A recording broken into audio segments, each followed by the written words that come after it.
Il était une fois un petit écureuil nommé Noisette. Noisette vivait avec sa famille dans un grand chêne au cœur de la forêt. Un jour, curieux d'explorer le monde, Noisette décida de partir à l'aventure. Mais avant de partir, sa maman lui dit « N'oublie pas de laisser des noisettes derrière toi pour retrouver le chemin de la maison. » Alors Noisette se mit en route. Produire ce genre de vidéo est extrêmement coûteux, mais ça peut rapporter énormément d'argent. Je te montre ici les statistiques de l'une de mes chaînes YouTube. Regarde, sur les 28 derniers jours, elle a généré plus de 8 500 $ et sur les 7 derniers jours, plus de 2 900 $.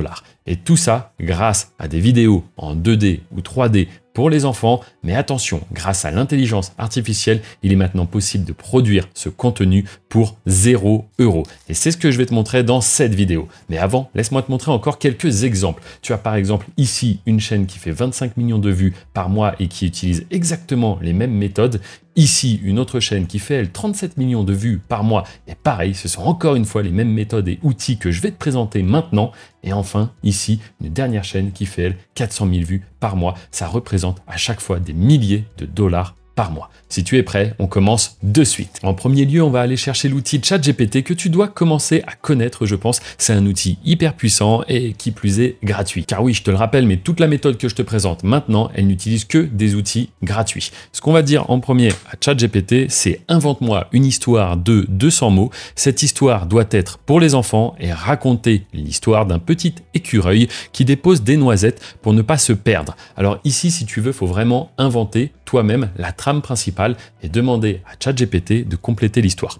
Malheureusement, il va finir par se perdre, mais grâce aux noisettes qu'il a semées, il a réussi à retrouver sa famille. L'histoire doit être mignonne, c'est pour des jeunes enfants. Et on envoie la commande. En seulement quelques secondes, tu te retrouves avec ton histoire qui est déjà faite et qui tient parfaitement la route. Donc ce qu'on va faire, c'est qu'on va pas perdre de temps et on va enchaîner avec une deuxième commande. Cette fois-ci, je vais demander à ChatGPT toujours de créer un script pour chacune des scènes afin de réaliser une vidéo de cette histoire. Je lui dis également qu'il faut bien numéroter les scènes et on envoie. Voici le rendu. Scène numéro 1, la maison de Noisette. La caméra montre un grand chêne au milieu d'une forêt ensoleillée. Noisette, un petit écureuil joyeux, sautille autour de sa maison, un nid confortable dans l'arbre. Donc c'est parfait, on imagine très bien le plan déjà avec un arbre, quelque chose d'un petit peu féerique. Juste en dessous, on a donc les dialogues et ensuite on a même les actions.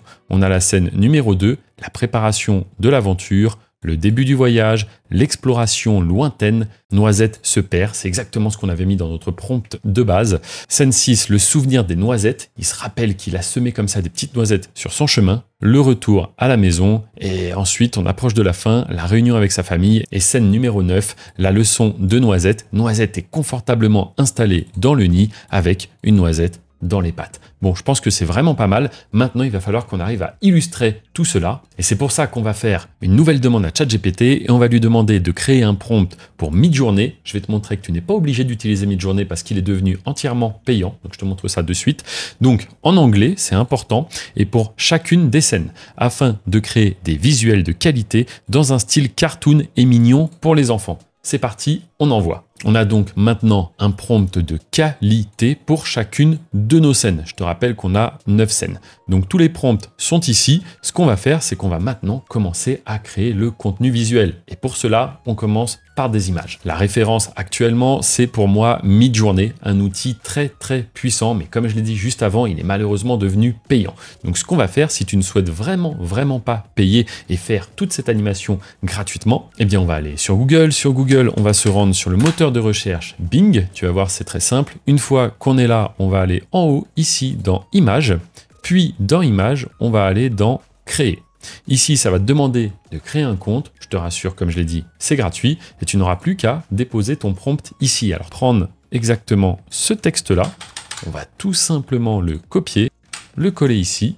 On fait bien attention d'enlever les petites guillemets au début et à la fin. Et puis, on va tout simplement demander à créer notre image. Tu vois qu'il y a donc un petit temps de chargement et voici les 4 propositions que nous fait Bing. Donc c'est plutôt de qualité. Si ça ne te convient pas, n'hésite pas à régénérer à nouveau d'autres images. Une fois que tu as des visuels qui te correspondent, eh bien tu peux directement les télécharger en cliquant ici. Pour ma part, j'ai l'habitude de travailler avec Midjourney, donc je vais quand même continuer avec l'outil que j'utilise habituellement, mais toi, véritablement, si tu souhaites simplement tester et ne pas dépenser d'argent, la solution Bing est parfaite. Midjourney, il suffit de faire /imagine et ensuite je mets mon prompt, pareil, et je fais tout simplement entrée. À ce moment-là, ça travaille un peu et voici le style de résultat que l'on obtient. Pareil, je vais générer donc plusieurs prompts, plusieurs rendus, afin d'en trouver un véritablement qui va me correspondre. Une fois que j'ai trouvé celui qui me plaît le plus, eh bien j'ai simplement à cliquer ici pour avoir l'image en haute définition. Une fois que j'ai mon image en haute définition, je clique, je l'ouvre dans le navigateur et je n'ai plus qu'à faire un clic droit pour enregistrer l'image. Et on va donc répliquer cela pour chacune des scènes de notre animation. Donc je te réexplique très rapidement la procédure. On va prendre donc le prompt, on va le copier et venir le coller dans notre générateur d'images. Voici un petit peu les différents rendus que j'ai eus. Donc c'est vraiment une qualité sympa et il ne faut pas hésiter parfois même à retravailler un tout petit peu le prompt si vraiment le rendu est trop éloigné de ce que tu souhaites avoir. Une fois que tu as téléchargé toutes tes images, maintenant il va falloir réussir à les animer. Et pour cela, on va utiliser une autre intelligence artificielle qui est également, tu l'as deviné, entièrement gratuite. Mais avant la prochaine étape, sache que si tu souhaites découvrir les méthodes que j'utilise depuis plus de 12 ans, ce qui m'a permis de passer de livreur de pizza à aujourd'hui être libre, voyager quand je veux, avec ma famille, avec mes amis, sans jamais me soucier du lendemain, tu peux retrouver une présentation gratuite en description juste en dessous. Ça te permettra de commencer à générer tes premiers revenus sur YouTube en étant toujours 100% anonyme. Tu pourras également réserver un appel avec mon équipe si tu veux un accompagnement plus poussé pour que je t'aide à atteindre ta liberté géographique et financière, comme l'ont déjà fait de nombreux élèves qui ont suivi le programme YouTube Business. Donc on perd pas de temps, on continue le montage et sache que c'est le premier lien en description. Pour animer tout ça, c'est très simple. On va utiliser Luma Labs. Luma Labs, c'est un outil entièrement gratuit et tu vas voir qu'il est très puissant. On va cliquer sur le lien, ça se lance. Ici, on va simplement aller sur Try Now, faire un essai.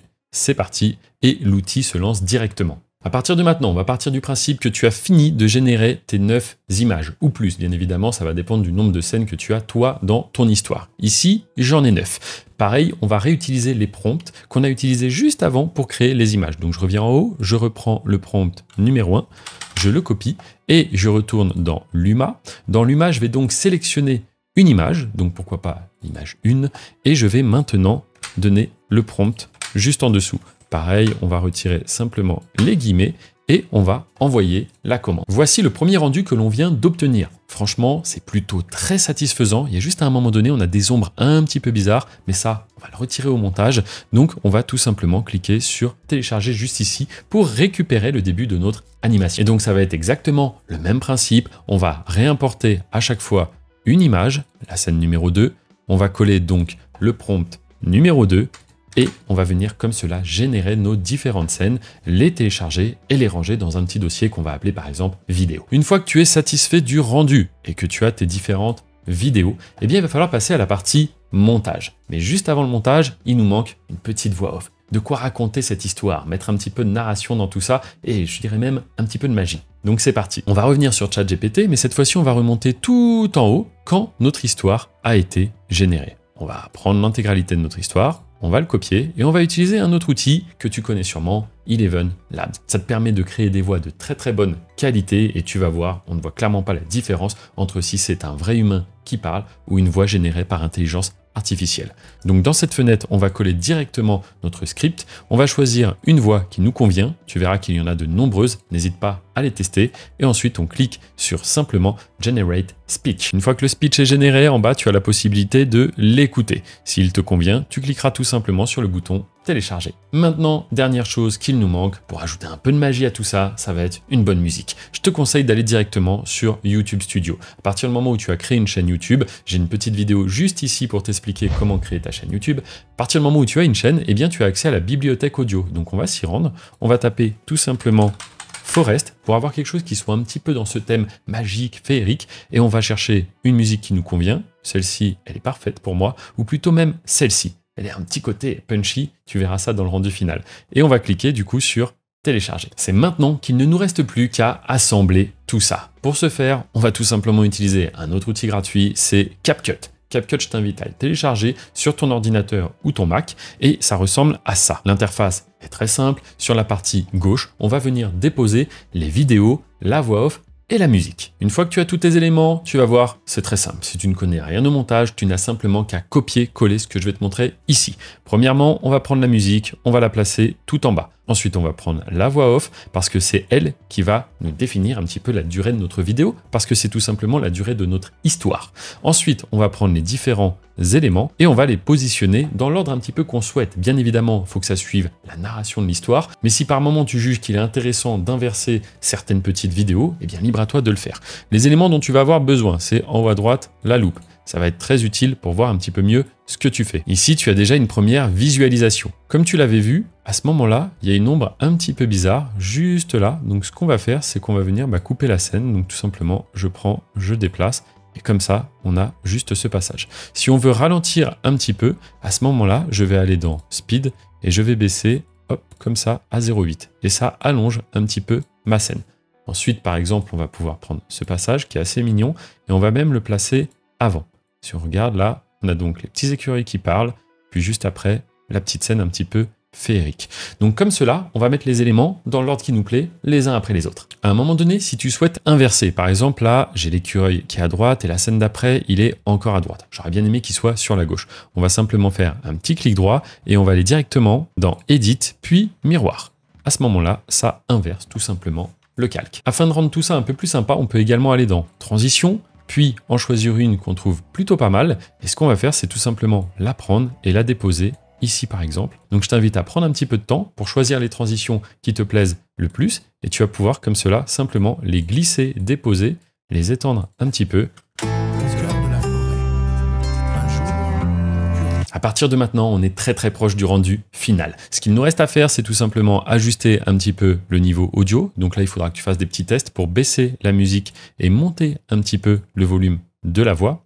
Et dernière chose qui peut être vraiment sympa, c'est d'ajouter des sous-titres. Pour ça, on va dans Texte, on va dans Auto Caption, on choisit la langue, nous c'est le français, et on va cliquer sur Generate. Les sous-titres ont maintenant été générés. Si parfois tu te rends compte qu'il y a des petites erreurs, comme par exemple il était une fois un écureuil, ça écrit n'importe quoi, tu vas tout simplement double-cliquer et modifier toi-même. Pour le style, on va tout simplement ressortir, recliquer et comme cela, à droite, tu vas voir que tu as de nombreux styles que tu peux utiliser. Moi, je te recommande un style quand même assez simple où c'est qu'on va voir tout le mot d'un coup. Mais dans les templates, c'est encore mieux. Tu peux même trouver des petites animations pareilles. Ici, on n'est pas sur un format TikTok, donc il faudrait trouver quelque chose voilà, qui prenne vraiment toute la phrase et à toi de l'adapter. Si parfois ça ne va pas, il y a des retours à la ligne, il ne faut pas hésiter à supprimer des mots ou parfois même tout simplement à venir élargir comme cela afin que la phrase passe en entier. C'est vraiment à toi d'adapter. Une fois que tu as mis les bonnes transitions, que tu as adapté le volume de la musique, de la voix, que tu as modifié et amélioré les sous-titres, eh bien il ne reste plus qu'à faire le rendu. Et pour faire le rendu, on va donc faire Menu, Files, puis Exporter. Maintenant, on vérifiera bien qu'on est en 1080p et on cliquera tout simplement sur Export. Avant de voir ensemble le rendu final, je te rappelle que le premier lien dans la description, tu as accès à une présentation de ce business que je fais depuis maintenant plus de 12 ans, à savoir gérer des chaînes anonymes et automatisées sans avoir à se montrer. C'est véritablement accessible à tous, tu auras simplement besoin d'une connexion internet et d'un ordinateur. Et si tu es surpris par ce que tu viens d'apprendre dans cette vidéo YouTube, crois-moi que la présentation va véritablement te retourner la tête. Ça peut te permettre de générer une source alternative de revenus, mais également vivre entièrement de ce business. Bref, je fais pas plus long, je te remercie d'avoir regardé la vidéo et je te dis à très bientôt dans la description. Il était une fois un petit écureuil nommé Noisette. Noisette vivait avec sa famille dans un grand chêne au cœur de la forêt. Un jour, curieux d'explorer le monde, Noisette décida de partir à l'aventure.